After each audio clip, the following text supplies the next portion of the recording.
के 2-4 घंटे पढ़ने का नियम बनाइए। आपको लग रहा है कि आप 2-4 घंटे अच्छे से पढ़ पा रहे हैं तो उसको बढ़ाते जाइए, लेकिन 10 से 12 घंटे का एक अच्छा शेड्यूल बनाइए, जितना आपको कंफर्टेबल हो उतना करिए। लेकिन एक बात आप समझ लीजिए कि अगर आप मेहनत करेंगे, अगर आप पढ़ाई करेंगे, तो आप किसी पे एहसान नहीं कर रहे हो। ये बात आपको पहले पता होना चाहिए। कई लोग सोचते हैं सर 12 घंटे पढ़ रहे हैं तो मेरे ऊपर एहसान कर रहे हो क्या?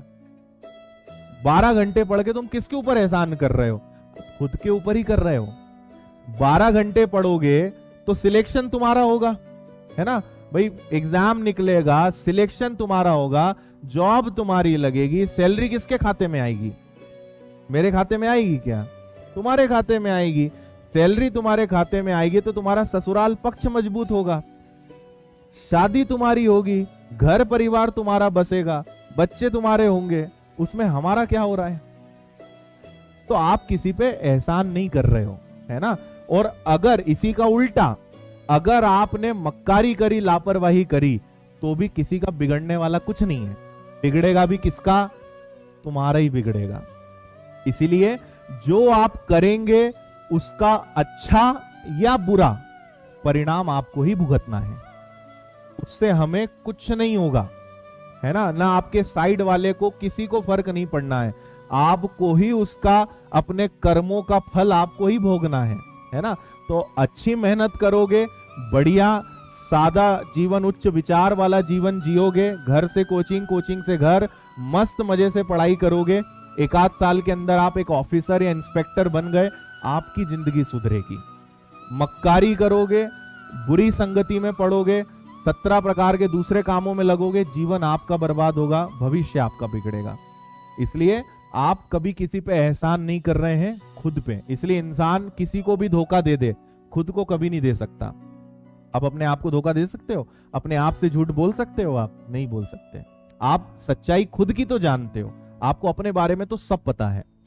इसीलिए खुद को कभी धोखा नहीं देना है ना। अपने प्रति ईमानदार रहिए, और सबसे इंपॉर्टेंट कि अपने जो माता पिता हैं उनका हमेशा ध्यान रखिए। बहुत उम्मीदों के साथ वो आपको यहाँ भेज रहे हैं या आपको पढ़ा रहे हैं, आपकी मदद कर रहे हैं, उनके सपने पूरे करने की जिम्मेदारी भी आपकी है ना। उन्होंने आपके लिए कितने पापड़ बेले हैं और कितना संघर्ष वो आपके लिए कर रहे हैं, आपको इसका रत्ती भर भी ज्ञान नहीं है। कई लोगों को वास्तव में नहीं पता है कि उनके घर वाले उनके लिए कितना संघर्ष कर रहे हैं। एक स्टूडेंट था, उसका मैंने अभी कुछ दिन पहले वीडियो डाला था, उत्तर प्रदेश पुलिस में कांस्टेबल है वो, उसका वीडियो देखना आप, यूट्यूब पे डला हुआ है। जब वो उसने बताया, और ये एक्सेप्ट करना बहुत बड़ी बात है, उसने कहा कि सर जब मैं स्टूडेंट था, उसकी मम्मी नहीं है, केवल पापा है, और वो भी बहुत गरीब परिवार से हैं, लेकिन इंदौर है, यहाँ आते हैं तो अच्छे कपड़े भी होना चाहिए, मोबाइल भी अच्छा होना चाहिए। वो अपने घर पे बहुत जिद करता था, ये उसने वीडियो में भी बोला है, आप सुनना। अपने घर पे बोलता था पापा मोबाइल चाहिए, तो पापा ने कहा कि बेटा देख ले यार, 1000-2000 का ले ले, अपनी फोन पे बात हो जाए, इतना बहुत है। बोले नहीं, 15,000 का चाहिए, कपड़े भी अच्छे चाहिए। तो उसने जिद करी, आज वो इतना पछताता है। हालांकि सक्सेसफुल हो गया, वो पुलिस में लग गया।